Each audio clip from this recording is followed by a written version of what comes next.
Hello दोस्तों, कैसे हैं आप सब। आई होप कि आप सभी लोग ठीक होंगे। दोस्तों आज हम लोग पढ़ रहे हैं एक ऐसे कॉन्टिनेंट के बारे में जो पूरी तरीके से रहस्यों से भरा हुआ है और हम इंसानों के लिए रहने के लिए खतरे से खाली नहीं है। जी हाँ दोस्तों, हम लोग पढ़ रहे हैं अंटार्कटिका महाद्वीप के बारे में। इससे जुड़े सारे फैक्ट्स और क्वेश्चन आंसर कवर करेंगे और बहुत ही गजब की जानकारी आपको इस वीडियो में देंगे। इसके बारे में शायद आपने आज तक सुना नहीं होगा। तो चलिए वीडियो को करते हैं स्टार्ट। इससे पहले आप चैनल पर नए हैं तो चैनल को सब्सक्राइब जरूर करें और वीडियो पसंद आती है तो वीडियो को लाइक जरूर करें। दोस्तों अंटार्कटिका शब्द ग्रीक शब्द अंटार्कटिक से आया है, जिसका अर्थ है अंटार्कटिक के विपरीत यानी उत्तर दिशा के विपरीत।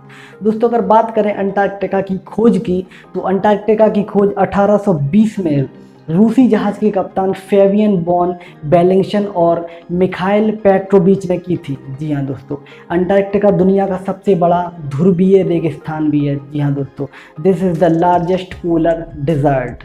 दोस्तों अंटार्कटिका पूरे यूरोप से 1.3 गुना बड़ा है।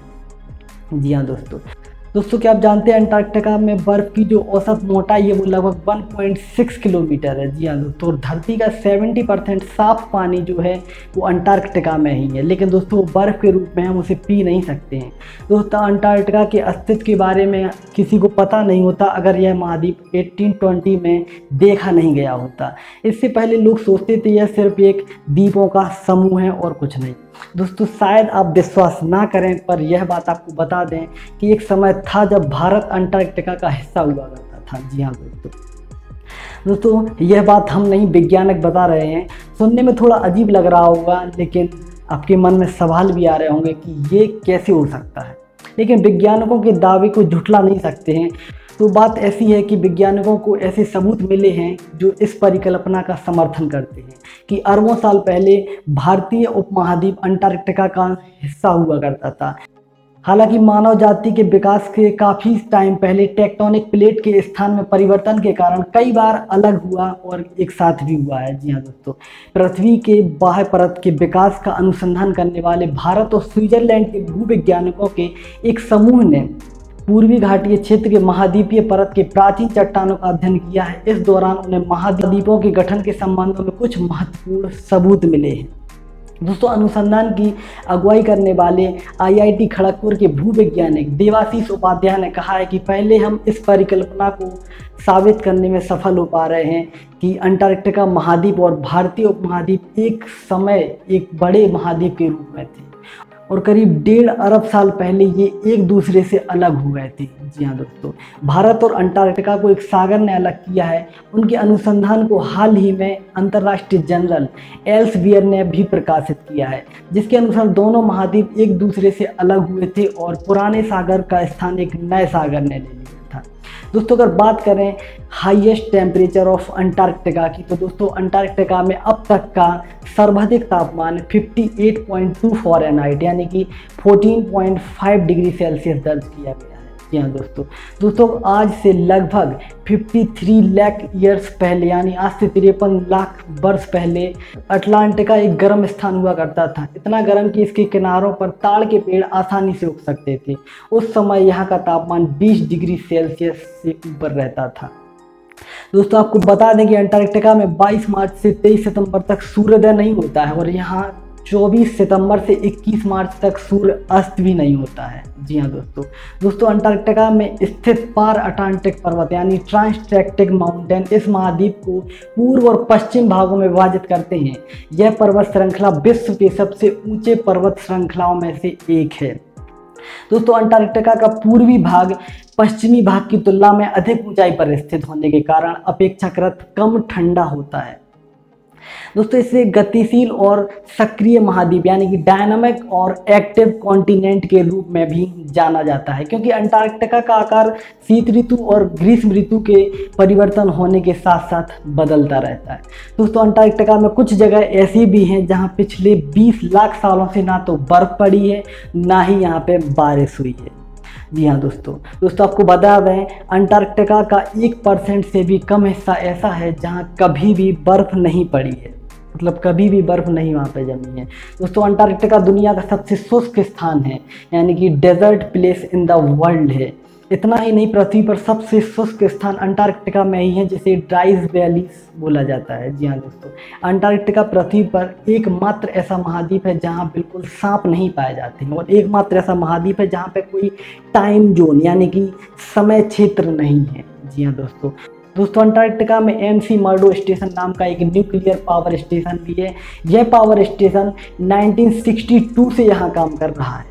दोस्तों अंटार्कटिका में आपको एक भी ध्रुवीय भालू नहीं मिलेगा, क्योंकि ये सिर्फ आर्कटिक में पाए जाते हैं। दोस्तों अगर बात करें यहाँ के पेड़ों की, यहाँ की वनस्पति की, तो लाइकेन और काई अंटार्कटिका की मुख्य वनस्पति है। जी हाँ दोस्तों क्या आप जानते हैं अंटार्कटिका में कुछ स्थानों पर जो हवा है वो 320 किलोमीटर प्रति आवर की स्पीड से चलती है।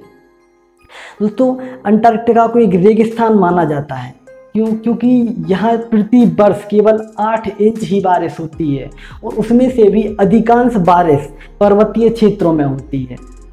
दोस्तों यह तो आप जानते ही होंगे कि अंटार्कटिका हमारी धरती का सबसे कम आबादी वाला महाद्वीप है।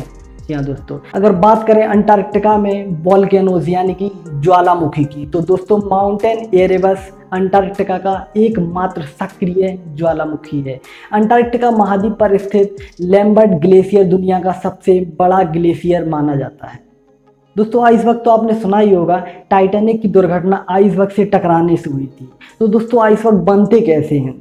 दोस्तों आपको बता दें कि अंटार्कटिका की बर्फ़ की टोपियों के बड़े बड़े जो खंड होते हैं वो टूटकर समुद्र में तैरने लगते हैं, फिर इन्हीं खंडों को हम लोग आइस बर्ग बोलते हैं। दोस्तों मार्च 2000 में रॉस आइस शेल्फ बर्फ़ की चादर से टूटकर अलग हुआ अब तक का सबसे बड़ा हिमखंड था, यानी कि आइस बर्ग था, जो कि 170 मील लंबा और 25 मील चौड़ा था।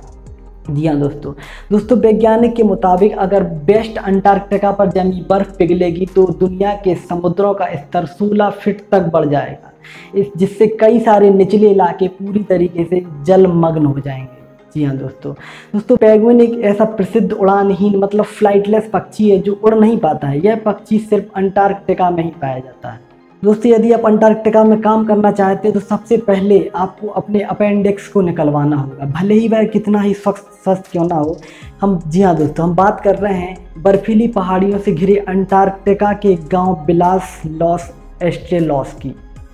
इस गांव में लंबे समय तक रहने वालों के लिए यही शर्त होती है कि उन्हें अपने अपेंडिक्स का ऑपरेशन करवाना होता है। करीब 100 लोगों से बसे इस गांव का नियम इतना सख्त है कि वैज्ञानिक से लेकर आर्मी से जुड़े अफसर और उनके परिवार के लोगों को इस नियम का पालन करना पड़ता है, तभी उन्हें इस गांव में एंट्री दी जाती है। दोस्तों अगर बात करें कि यह नियम बनाया क्यों गया है, तो दोस्तों इस नियम को बनाने के पीछे सबसे बड़ी मजबूरी है नज़दीक में अस्पताल का ना होना। यहाँ से सबसे करीब जो अस्पताल है किंग जॉर्ज आइसलैंड में है, जो कि यहाँ से 1000 किलोमीटर की दूरी पर है। दोस्तों इस अस्पताल तक पहुँचने के लिए बर्फ़ से ढकी पहाड़ियों और ख़तरनाक रास्तों से गुजरना होता है। वहाँ पर भी केवल कुछ ही डॉक्टर हैं, जिनमें से कोई भी सर्जन नहीं है। ऐसे में अगर किसी को अपेंडिक्स का दर्द होता है तो उसकी जान जाने का डर बना रहता है, इसलिए ये नियम बनाया गया। जी हाँ दोस्तों 21 जुलाई 1983 को अंटार्कटिका के बूस्टक स्टेशन पर पृथ्वी पर अब तक का सबसे कम तापमान यानी कि -200 डिग्री फ़ारेनहाइट दर्ज किया गया था। आप सोच भी नहीं सकते हैं कि वहाँ पे कितनी ज़्यादा सर्दी होगी। दोस्तों आज तक पृथ्वी पर पाए जाने वाले उल्कापिंडों में से 90% उल्कापिंड जो है वो अंटार्कटिका से आए हैं।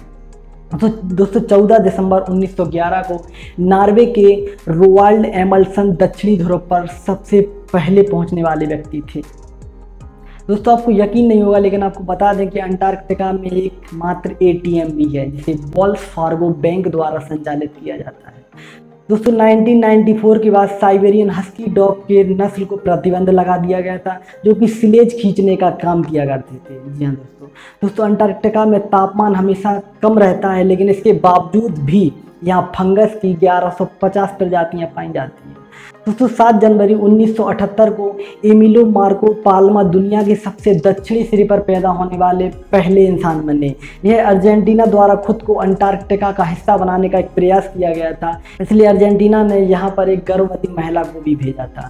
दोस्तों अंटार्कटिका में एक बार भी है जो दुनिया के सबसे दक्षिण सिरे पर स्थित है। यह बार बेरेंडेस्की रिसर्च सेंटर में स्थित है। जी हाँ दोस्तों गिरिराज सिंह सिरोही 1960 में अंटार्कटिका जाने वाले पहले भारतीय डॉक्टर थे। इनके नाम पर यहाँ पर एक स्थान भी है जिसका नाम सिरोही पॉइंट रखा गया है। यहाँ कई देशों के अनुसंधान केंद्र यानी कि रिसर्च सेंटर भी स्थित हैं। दोस्तों, इस महाद्वीप को विज्ञान को समर्पित महाद्वीप यानी कि कॉन्टिनेंट डेडिकेटेड टू साइंस भी कहा जाता है, क्योंकि इसमें विभिन्न देशों के वैज्ञानिक अनुसंधान केंद्र हैं जो महाद्वीप की संरचना, जलवायु, जीवाश्म, पर्यावरण, खनिज, वनस्पति, भूविज्ञान आदि के शोध के लिए बनाए गए हैं। दोस्तों, अंटार्कटिक संधि यानी अंटार्कटिक ट्रीटी की उपलब्धि पर हर साल 1 दिसंबर को अंटार्कटिका दिवस भी मनाया जाता है। दोस्तों, 1998 से 1982 में भारत ने अपना पहला अंटार्कटिक अभियान शुरू किया था, जो कि 9 जनवरी 1982 को डॉक्टर शहीद जहूर कासिम के नेतृत्व में भारत का पहला अंटार्कटिका महाद्वीप अभियान दल रवाना हुआ था। दोस्तों, अब बात करते हैं इंडिया के रिसर्च सेंटर की। तो दोस्तों, आपको बता दें, दक्षिण गंगोत्री, मैत्री और भारती अंटार्कटिका महाद्वीप में स्थित भारत के अनुसंधान संस्थान है, जिसमें से दक्षिण गंगोत्री अंटार्कटिका में भारत का पहला रिसर्च सेंटर था, जो कि अब नष्ट हो चुका है। दोस्तों, 26 जनवरी 1984 को भारत ने इस सेंटर की संरचना, जलवायु, जीवाश्म, पर्यावरण, खनिज और वनस्पति का अध्ययन करने के लिए दक्षिण गंगोत्री नामक एक केंद्र की स्थापना की थी, जो कि अब पूरी तरीके से नष्ट हो चुका है। दोस्तों, इसके बाद जनवरी 1989 में भारत ने पर्यावरण विज्ञान, भूविज्ञान आदि पर शोध करने के लिए मैत्री नामक एक रिसर्च सेंटर की स्थापना की। और इसके बाद दोस्तों, भारत ने अपना तीसरा शोध केंद्र भारती 18 मार्च 2012 को स्थापित किया था, ताकि लारसमैन हिल्स में समुद्र विज्ञान और महाद्वीपीय टूटने की घटनाओं को अध्ययन किया जा सके। जी हाँ दोस्तों, 1959 में 12 देशों ने गुप्त वार्ता के बाद शांतिपूर्ण अनुसंधान गतिविधि यानी कि पीसफुल रिसर्च एक्टिविटीज़ के लिए इस महाद्वीप का चयन किया और अंटार्कटिका संधि पर हस्ताक्षर किए। हालांकि फिलहाल 48 कंट्रीज ने ही इस संधि पर हस्ताक्षर किए हैं। दोस्तों, खनिज भंडार सोना, चांदी, तांबा, कोयला, मैंगनीज, यूरेनियम, प्लेटिनम, क्रोमियम आदि यहाँ प्रचुर मात्रा में पाए जाते हैं, लेकिन अभी तक व्यावसायिक रूप से इसका खनन नहीं किया गया है। ऐसा इसलिए क्योंकि प्राकृतिक कठिनाइयों के अलावा इस महाद्वीप पर किसी भी कंट्री का स्वामित्व नहीं है। जी हाँ दोस्तों, आपको बता दें कि इस कॉन्टिनेंट पर कोई भी इंसान नहीं रहता है, सिर्फ रिसर्चर ही अपनी रिसर्च के लिए आते हैं, क्योंकि यहाँ की ठंड के कारण यहाँ इंसानों का जिंदा रहना मुश्किल है। केवल पेंगुइन और ध्रुवीय भालू जैसे जीव यहाँ पर रह सकते हैं। जी हाँ दोस्तों, इस वीडियो से आपको अंटार्कटिका के बारे में क्या सीखने को मिला कमेंट बॉक्स में जरूर बताएं। ऐसे ही फैक्ट्स एंड मोटिवेशन से रिलेटेड और वीडियो देखने के लिए सब्सक्राइब करें हमारा YouTube channel and bell icon को प्रेस करके ऑल पे टिक करना ना भूलें। मिलते हैं ऐसी एक और वीडियो में, जब तक के लिए जय हिंद, जय भारत।